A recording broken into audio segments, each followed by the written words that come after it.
오늘 특별히 아동부 또 연합회 헌신 예배다 보니 제 어린 시절 이야기로 먼저 시작해 볼까 합니다. 저는 어린 시절 이 장기 두는 것을 굉장히 좋아했어요. 장기 두는 것을 굉장히 좋아했는데요. 당연히 장기를 제일 많이 뒀던 이 대상이 아버지였습니다. 아버지랑 장기를 두면요, 당연히 이렇게 제대로 아버지와 두면 이길 수 없겠죠. 그래서 첫 판은 항상 아버지와 장기를 두다가 지게 됩니다. 그러면 왠지 분한 마음이 있어서 한 판으로 끝나지 않죠. 아빠한테 한 판 더 두자고 이야기합니다. 그러면 그때는 아버지가 차와 포를 떼고 장기를 두십니다. 그러면 이길까요, 질까요? 네, 대부분 지지요. 그렇게 장기를 포를 떼는데도 지고 나면요, 괜히 마음이 씁쓸해지고 그날 하루 동안 기분이 좋지 않습니다. 그러다가도 어쩌다가 한 번씩 이기게 되면요, 그날은 왜 이렇게 승리감에 젖어드는지 모르겠습니다. 사람은요, 누구나 이기는 것을 좋아하고 승리하는 것을 기뻐합니다. 저는요, 사실 오늘 말씀을 준비하면서 저 스스로를 되돌아보았는데요, 저는 사실 그렇게 승부욕이 있는 사람은 아니에요. 이기는 것을 굉장히 좋아하는 사람은 아닌데도 불구하고 이기면 기분이 좋더라고요. 이기면 괜히 기쁘고 으쓱해지더라고요. 이것이 모든 사람들의 마음입니다. 누구나 이기고 싶고요, 누구나 승리하고 싶어 합니다. 그렇다면 우리가 잘 이기고 승리하기 위해서는 어떻게 해야 할까요? 1592년 임진년 이 진주성 앞에 3만의 왜구가 침략해 옵니다. 그때 진주성 안에는 3,800명의 군사가 대적하고 있습니다. 3만과 3,800, 딱 보아도 이 적수가 되지 않습니다. 그런데 그때 이 왜구는 거기다가 더욱더 신식 무기인 서양의 무기인 조총을 들고 나옵니다. 조선의 무기는 어떻습니까? 칼과 창이 전부입니다. 그러든 이길 수 없습니다. 사람의 생각으로는 도저히 이길 수 없는, 너무나 병력차가 크게 나는 전쟁입니다. 그런데 조선군은요, 엿새 동안 진주성을 지키고 왜구를 몰아냅니다. 그들이 그렇게 이길 수 있었던 까닭은 무엇일까요? 그들에게 비장의 무기가 있었기 때문입니다. 그들의 비장의 무기는요, 이 비격진천뢰라는 무기입니다. 굉장히 이름이 어렵죠. 이 무기는요, 이렇게 포탄처럼 생겼는데 이 쇳덩어리 20kg가 되는 쇳덩어리입니다.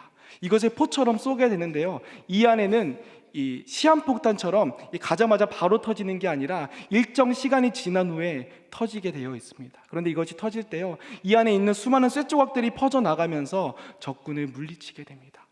그들은 이러한 비장의 무기로 이 승리를 이루어냅니다. 이것이 바로 임진왜란에서 굉장히 중요했던 진주대첩입니다. 우리가 전쟁에서 이기고 싸움에서 승리하기 위해서는요, 좋은 무기가 필요합니다. 비장의 무기가 필요합니다. 특별히 오늘날 같은 이 경쟁 시대에서는요, 우리가 어떠한 무기를 갖고 살아가는지가 너무나 중요합니다. 그래서 어떻습니까?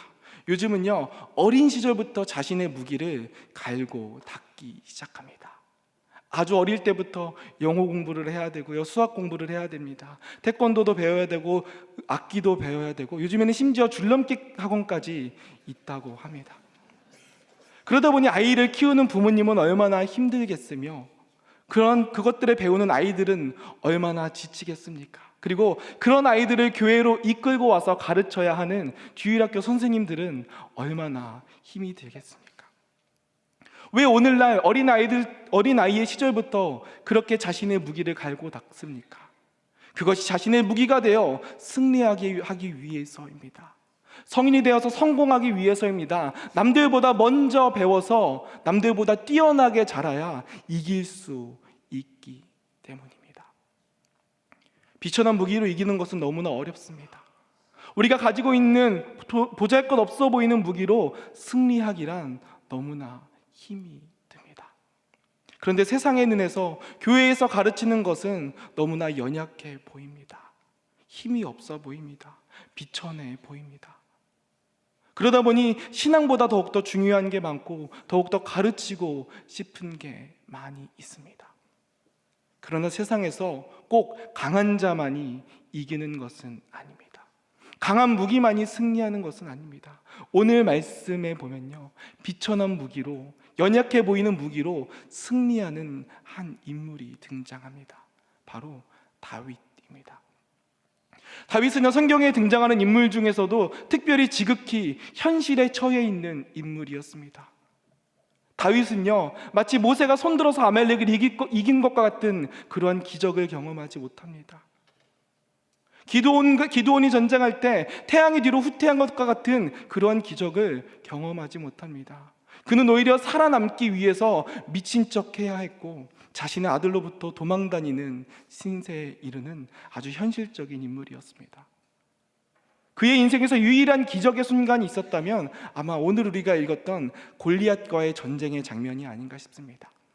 골리앗 앞에선 다윗, 그가 가진 무기는 무엇입니까? 우리는 어렸을 때부터 너무나 잘 들어 알고 있는 무기지요. 바로 물매입니다. 그는요, 돌을 던져 다윗을 쓰러뜨립니다. 그 물맷돌은 무엇입니까? 그가 어린 시절, 목자의 시절, 양을 지키기 위하여서, 맹수로부터, 짐승으로부터 자신의 양들을 지키기 위해서 갈고 닦았던, 어쩌면 초라해 보이는 무기입니다. 그런데 그가 대적하고 있는, 그 앞에 서 있는 골리앗은 어떠한 무기를 가지고 있습니까? 우리 함께 사무엘상 17장 4절부터 7절 말씀을 함께 읽겠습니다. 시작. 블레셋 사람들의 진영에서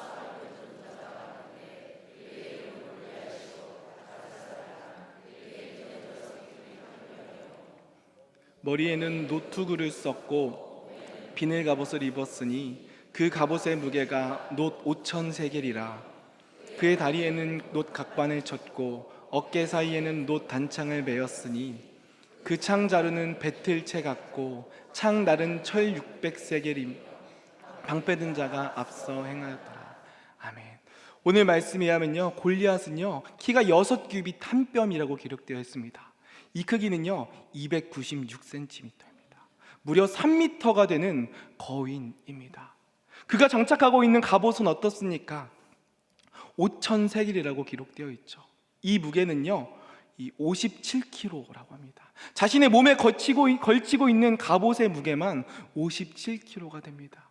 그가 들고 있는 이 창날의 무게만 7kg가 된다고 합니다. 게다가 그의 앞에는 방패를 따로 들고 있는 사람이 서 있습니다.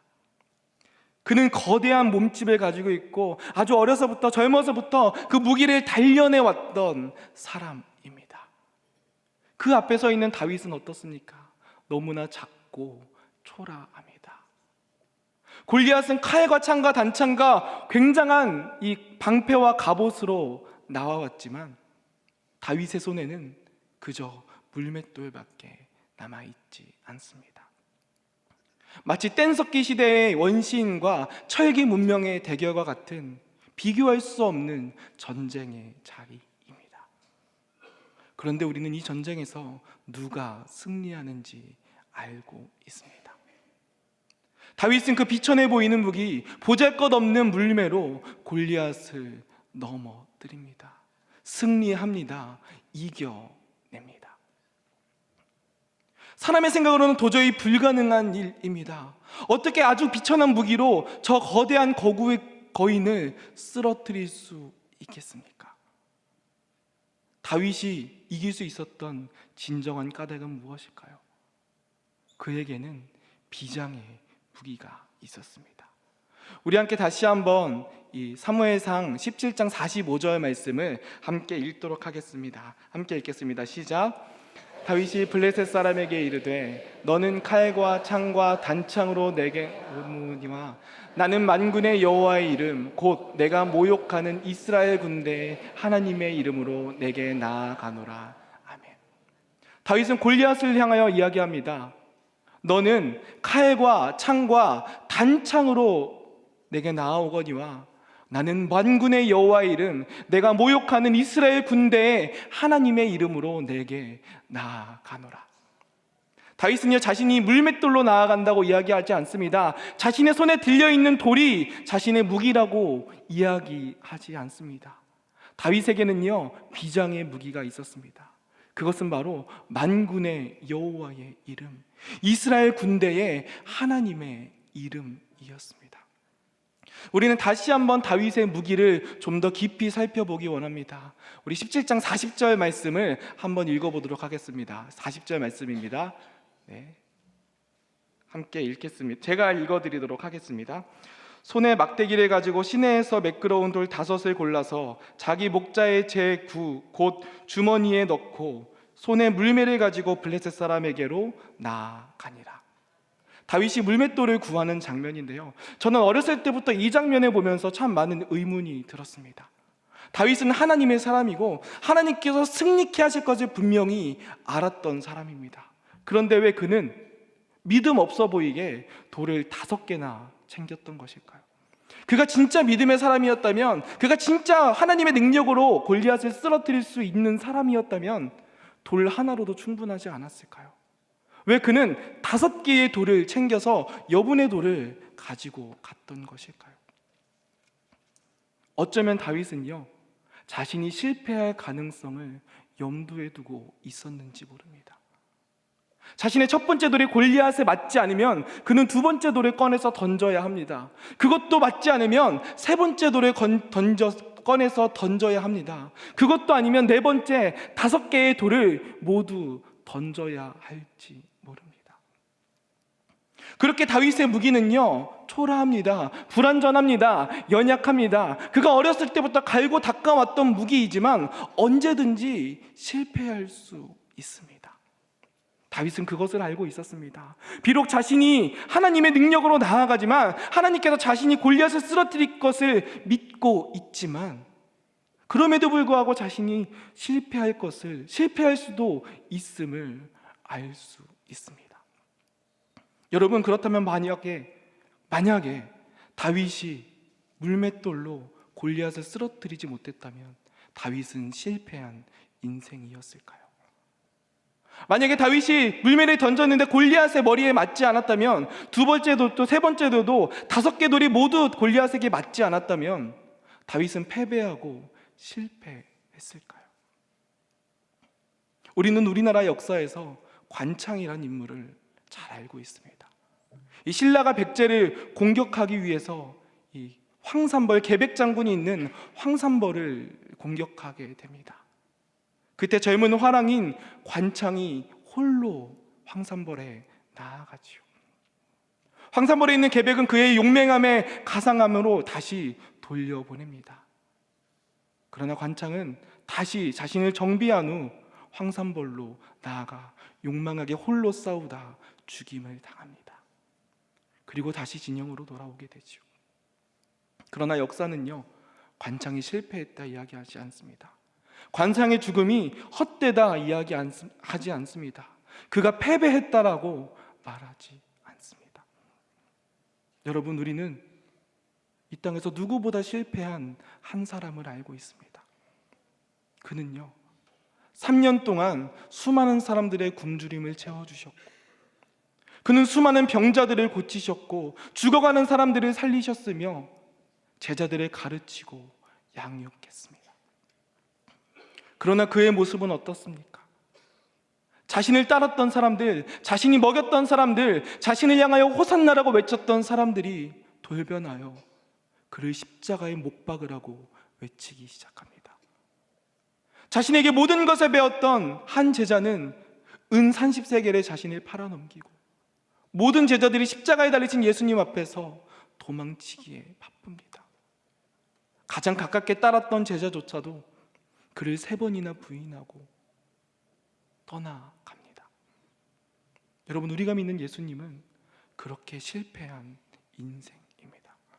세상의 관점으로 보면 우리 예수님은요, 실패한 삶입니다. 패배한 삶입니다. 3년 동안 이룬 것이 허무하게 없어져 버리는 실패한 인생입니다. 그러나 하나님은 예수님을 실패했다 말씀하지 않습니다. 빌립보서 2장 10절은 하늘에 있는 자들과 땅에 있는 자들과 땅 아래에 있는 자들로 모든 무릎이 예수의 이름에 꿇게 하시고, 하나님은 예수의 이름이 승리했다 말씀하십니다. 실패해 보이는 예수님의 인생이 승리했다 말씀하십니다. 세상의 눈으로는 패배한 것 보이는 그 인생이 승리한 것이라고 주님은 분명하게 말씀하십니다. 오늘 우리는 다시 다윗의 무기를 바라봅니다. 우리는 다윗이 들고 있는 물매에 집중하기 시작합니다. 그러나 우리의 물맷돌은요, 우리의 무기는요, 언제 어떻게 잘못 날아갈지 모릅니다. 그러나 다윗은 자신의 무기가 물매라고 고백하지 않습니다. 그는 만군의 여호와의 이름, 이스라엘 군대의 하나님의 이름으로 나아간다고 이야기합니다. 여러분, 우리에게 가장 강력한 무기는 무엇입니까? 우리가 이길 수 있는 비장의 무기는 무엇입니까? 세상을 이길 수 있는 가장 강력한 무기는 무엇입니까? 다윗은 그것이 하나님의 이름이라고 이야기합니다.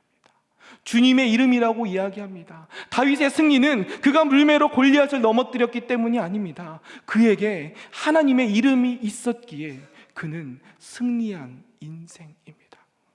우리의 삶에 하나님의 이름이 있으면 우리는 승리한 인생입니다. 우리의 삶이 실패한 것처럼 보여도, 남들보다 잘 나가지 못해도, 우리에게 진급이 실패하고 사업이 실패하고 우리의 인생이 잘 풀리지 않는다 할지라도, 남들 보기에는 비천해 보이고 초라해 보인다 할지라도, 우리의 삶 속에, 우리의 손에 하나님의 이름이 들려 있으면 그때 우리는 승리한 인생입니다. 여러분, 여러분의 손에는 무엇이 들려 있습니까? 여러분의 무기는 무엇입니까? 지금 여러분은 무엇을 위해 달려가고 있습니까? 물론 우리가 골리앗을 넘어뜨리기 위해서 우리에게 물맷돌도 필요합니다. 그러나 그것이 우리 가운데 진정한 승리를 가져다 주는 것은 아닙니다. 우리에게 진정한 승리를 주는 것은 오직 하나님의 이름입니다. 여러분들의 모든 삶의 자리에서 그 하나님의 이름을 들고 나아가는 축복이 있으시길 바랍니다. 하나님의 이름이 여러분들 가운데 있을 때 승리를 경험하는 인생들 되시기를 소망하고 또한 간구합니다. 오직 하나님의 이름만이 우리 가운데 진정한 승리를 가져다 주기 때문입니다. 특별히 오늘 우리는 이 충청로의 아동부 연합회 헌신 예배로 하나님 앞에 드립니다. 저는 특별히 아동부 선생님들, 교사들, 그리고 우리 아이들을 믿음으로 양육하는 우리 부모님들을 격려하고 싶습니다. 우리가 우리 자녀들에게, 우리의 어린 아이들에게 주어야 할 진정한 무기는 무엇일까요? 물론 세상에서 가르치고 배우는 것도 너무나 중요합니다. 그러나 우리가 진정으로 승리하기 위해서 필요한 것은 바로 하나님의 이름입니다. 여러분들은 그 하나님의 이름을 가르치는 아주 중요한 사명을 맡고 계신 분들입니다.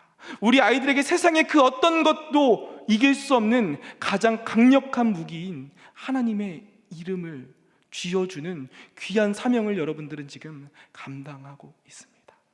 여러분, 지금 여러분들이 하시는 그 사역 가운데 여러분 또 힘을 내고 용기를 얻으시길 바랍니다. 세상에서 우리 아이들이 세상에 줄 수 있는 것으로 우리는 줄 수 없지만 우리는 더욱더 강하고 강력한 무기를 우리 아이들의 손에 쥐어줄 수 있습니다.